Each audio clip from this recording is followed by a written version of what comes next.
Hello friend, मैं पंकज और आप देख रहे हैं आपकी अपने YouTube channel teaching exam study.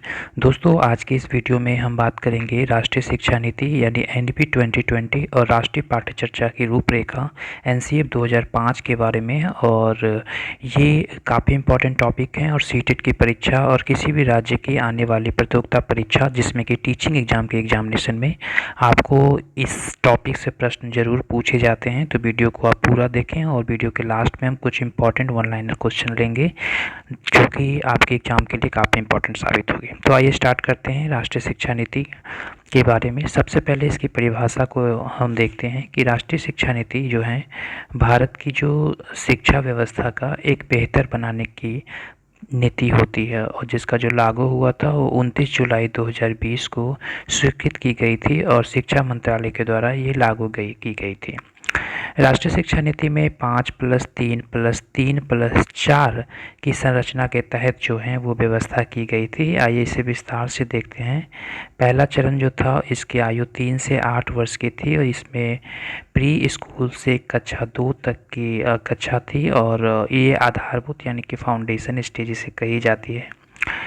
चरण 2 में 8 से 11 वर्ष की आयु और इसमें 3 से 5 कक्षा के तहत रखी गई है और इसमें प्रारंभिक यानी कि प्रिपरेटरी नाम दिया गया है। वहीं चरण 3 में 11 से 14 वर्ष की आयु तक 6 से 8 कक्षा के लिए और इसे मिडिल नाम दी गई है। और वहीं 4 नंबर में 14 से 18 वर्ष की आयु कक्षा 9 से 12 तक माध्यमिक यानी कि सेकेंडरी स्कूल की नाम इसमें दी गई है। तो इसी के तहत ये बातों को बताई गई है। और इस संबंध में महत्वपूर्ण बिंदु कुछ हम देख लेते हैं जो कि प्रतियोगिता परीक्षाओं में पूछी जाएगी आपकी, खास करके सीटेट के एग्जाम में।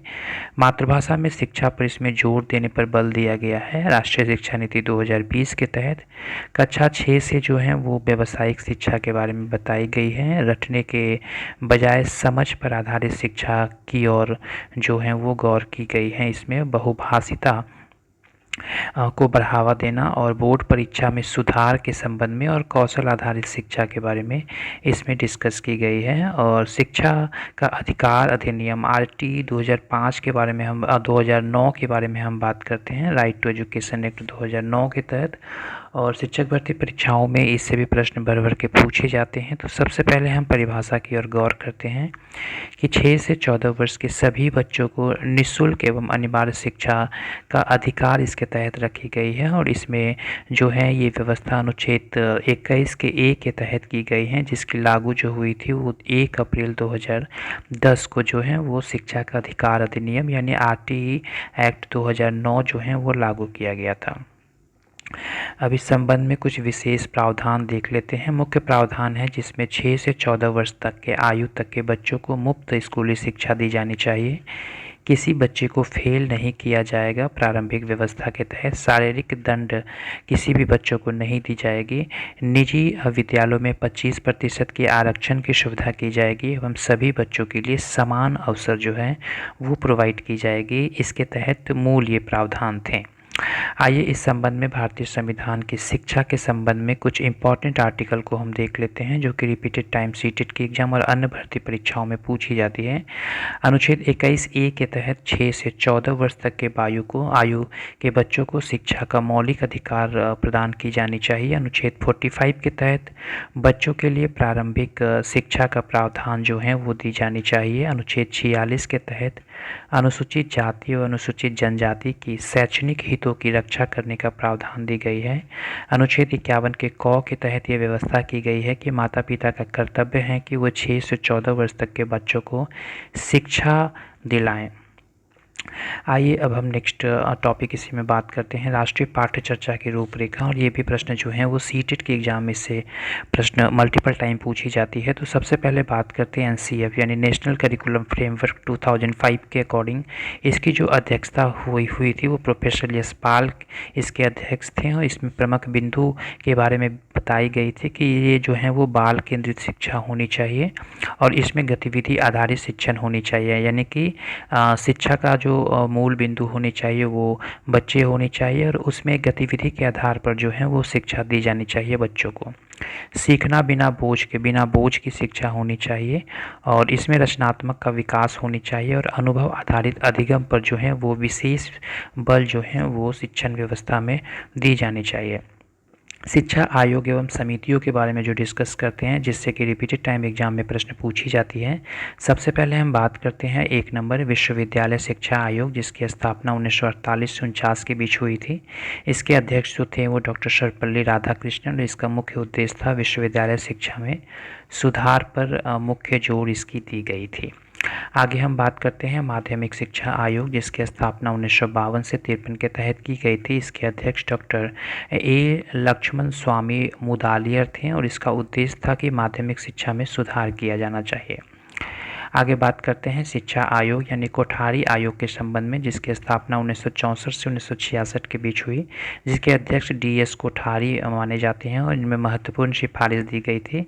अभी तक जो प्रणाली चल रही है 10+2+3 की शिक्षा प्रणाली के तहत समान शिक्षा अवसर सभी को मिलनी चाहिए, यानी इंक्लूसिव एजुकेशन के तहत समावेशी शिक्षा होनी चाहिए और राष्ट्रीय शिक्षा व्यवस्था भी इसमें लागू की गई थी। शिक्षा से संबंधित प्रमुख योजना में समग्र शिक्षा अभियान है, जिसका उद्देश्य था विद्यालय शिक्षा को मजबूत बनाना और गुणवत्तापूर्ण शिक्षा प्रदान करना बच्चों में। आगे बात करते हैं MDM योजना के बारे में, यानी मध्याह्न भोजन योजना। मिड डे मील के तहत बच्चों का पोषण करना और विद्यालय में उपस्थिति को बढ़ाना इसका जो है ये मुख्य उद्देश्य दी गई थी। आगे बेटी बचाओ बेटी पढ़ाओ भारत सरकार की एक मुख्य योजना थी जिसमें बालिका शिक्षा को बढ़ावा देना और लिंग अनुपात जो है वो सुधारना। आगे बात करते हैं CTET और UP टेट की परीक्षा में बार बार पूछे जाने वाले कुछ इंपॉर्टेंट 1-लाइनर प्रश्न जो कि आपके लिए काफ़ी इंपॉर्टेंट हैं। और एक और बात, अगर चैनल पर नए हैं तो चैनल को ज़रूर सब्सक्राइब कर लें ताकि आने वाली वीडियो की नोटिफिकेशन आपको मिल पाए।